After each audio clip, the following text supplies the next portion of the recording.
Hello everyone, welcome back to my channel. আজকে বানাবো মাটির কাঠকলা। হ্যাঁ, মাটিরই।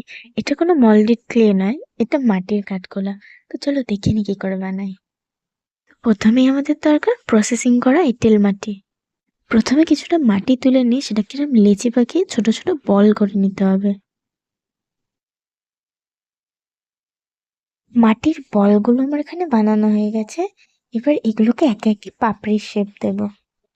পাপড়িগুলো বানানোর জন্য বলগুলোর উপর বুড়ো আঙুল দিয়ে হালকা করে চাপ দিলেই পাপড়ি রেডি হয়ে যাবে। এবার 5টা পাপড়ি আমার রেডি হয়ে গেলে আমি এক এক করে জুড়ে দেবো। এবার একটু করে জল লাগিয়ে নিয়ে একটা পাপড়ির ওপর আরেকটা পাপড়ি বসিয়ে দেবো। এটা যেহেতু মাটি, একটু জল লাগালেই জিনিসটা শক্তভাবে আটকে যাবে। এখানে আমার সবকটা পাপড়ি আটকানো হয়ে গেছে। এবার আমার ফুলটা রেডি।